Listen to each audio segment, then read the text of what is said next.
ኢትዮጵያን በድህነት ውስጥ ያሰራት መንፈሳዊ ውጊያ። የተሸሸገው የግብፅ መንፈስ ሲጋለጥ አቻ የሌለው የተፈጥሮ ሀብት የታደለች በሕያው አምላክ ቃል ላይ ተስፋ የተሰጣት አገር እና ደግሞ ለ3000 ዓመታት ያህል የዘለቀ ጥንታዊ የክርስትና ቅርስ ያላት አገር ለምን በምድር ላይ በኢኮኖሚ ከደህዩት ሀገራት ተርታ ተሰለፈች? ለብዙ አስርት ዓመታት የኢኮኖሚ ባለሙያዎች ለዚህ ተጠያቂው መልክዓ ምድር መገለልና መጥፎ ፖለቲካ ነው ሲሉ ከሰዋል። ነገር ግን እነርሱ የሚመለከቱት ቁሳዊውን ዓለም ብቻ ነው። እውነተኛው የጦር ሜዳ ግን መንፈሳዊ ነው። በቅዱስ መጽሐፍ ቃላት ውስጥ አንድ አስደንጋጭና አወዛጋቢ እውነት ተሸሽጎ ይገኛል። የኢትዮጵያ የኢኮኖሚ ትግል በአጋጣሚ መጣ አይደለም። ይህም ለአያሌ ዘመናት በአንድ የተወሰነ ምድራዊ አለቃ የተቀነባበረ መንፈሳዊ ውጊያ ውጤት ነው። እርሱም የግብፅ መንፈስ ይባላል። ይህ ስለ ወንዞች እና ስለ ፖለቲካ ብቻ የሚወራ ታሪክ አይደለም። ይህ በሁለት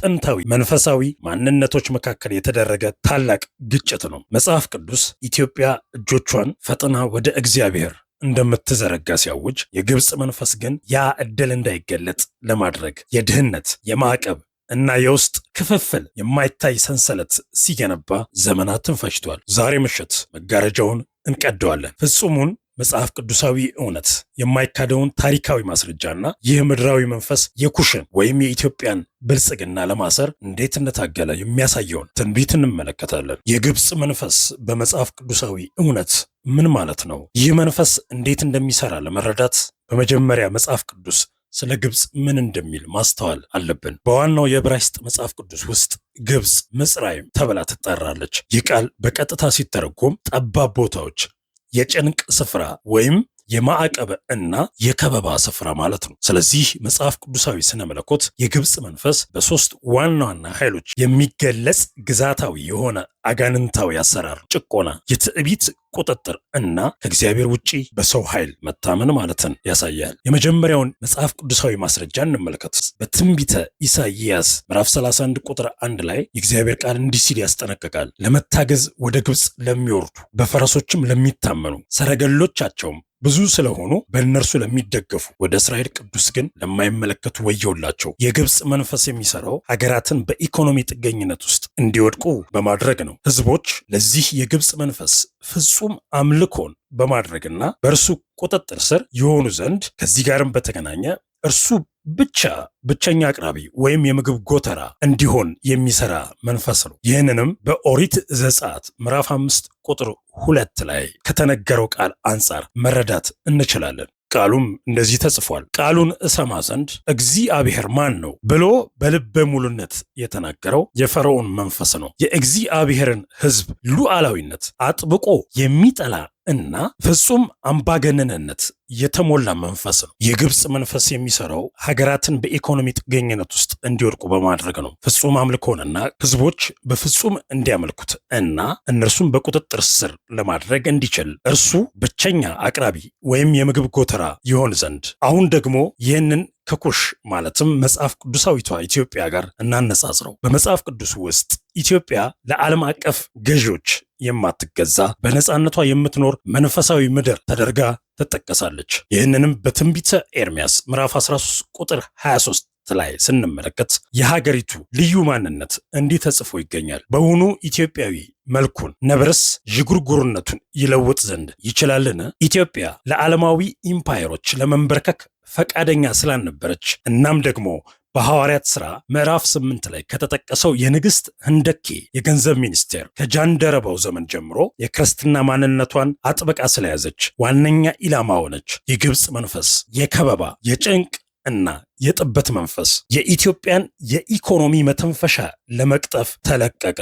መንፈሳዊ እውነቶች ሁል ጊዜ በቁሳዊ ዓለም ውስጥ ይገለጣሉ። የዚህ መንፈሳዊ ውጊያ በጣም ግልጽ የሆነው ማስረጃ በምድር መልክዓ ምድር ላይ ተጽፎ ይገኛል። የአባይ ወንዝ። የመጽሐፍ ቅዱስ ምሁራን፣ የታሪክ ተመራማሪዎች እንደሚናገሩት ግብፅ የምትጠቀመው ውሃ ከ85 በመቶ በላይ የሚሆነው መነሻው ከኢትዮጵያ ተራሮች በአባይ ወንዝ በኩል ነው። ሕይወትን፣ ለም አፈርን እና የተትረፈረፈ ሀብትን የምታቀርበው ኢትዮጵያ ናት። ሆኖም ግን ለዘመናት የኖረው እንግዳና ኢፍትሃዊ ታሪካዊ አደረጃጀት ኢትዮጵያ የራሷን ውሃ ተጠቅማ ህዝቧን እንዳታበላ ወይም ሀብት እንዳታፈራ አግቷት ቆይቷል። ታሪካዊ ማጣቀሻዎችን እንመልከት። በቅኝ ግዛት ዘመን በተደረጉት እንደ አውሮፓውያን አቆጣጠር የ1929ና የ1959 ዓመተ ምህረት የአባይ ውሃ ስምምነቶች አንበሳውን የውሃ ድርሻ ለግብፅ ሲሰጥ ለኢትዮጵያ ግን 0% የህግ ድርሻ እንደተሰጣት እናስታውሳለን። የኢትዮጵያ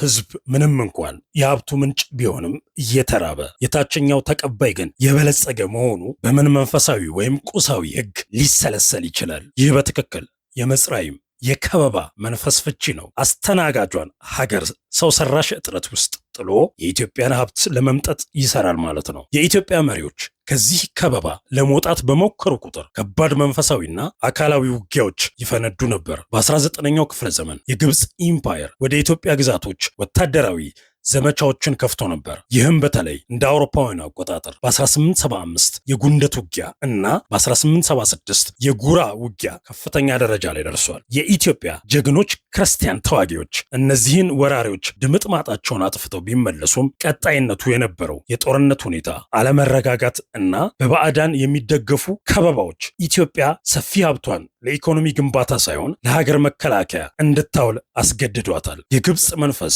ኢትዮጵያን በድህነት ለማቆየት ዘላለማዊ ግጭትን እንደ ስትራቴጂ ተጠቀመ፣ የውስጥ ክፍፍል መሳሪያ። ነገር ግን የግብፅ መንፈስ ከውጭ ብቻ ጥቃት አይሰነዝርም። የእርሱ ትልቁና ገዳዩ መሳሪያ የውስጥ ክፍፍል ነው። በትንቢተ ኢሳይያስ መጽሐፍ ምዕራፍ 19 ላይ መጽሐፍ ቅዱስ የግብፅን አጋንንታዊ አሰራር ውስጣዊ ባህሪ በትክክል ያጋልጣል። እግዚአብሔር እንደዚህ ይላል፣ ግብፃውያንንም በግብፃውያን ላይ አስነሳለሁ፣ ሰውም ወንድሙን፣ ሰውም ባልንጀራውን፣ ከተማም ከተማን፣ መንግስትም መንግስትን ይዋጋል። ይህ ምድራዊ መንፈስ ድንበር ተሻግሮ ወደ ኢትዮጵያ ሲገባ ይህንን የክፍፍል እርግማን ይዞ ይመጣል። የኢትዮጵያ ታሪካዊ ደህንነት በቀጥታ ለዘመናት ከነበረው የውስጥ ክፍፍል ጋር የተያያዘ ነው። በተለይም ከ1769 እስከ 1855 ድረስ የነበረው የዘመነ መሳፍንት ማዕከላዊ መንግስት ደክሞ የክልል መሳፍንት እርስ በርሳቸው ያለማቋረጥ ይዋጉ የነበረበት ዘመን ነው። ኢትዮጵያ በእግዚአብሔር ስር ሆና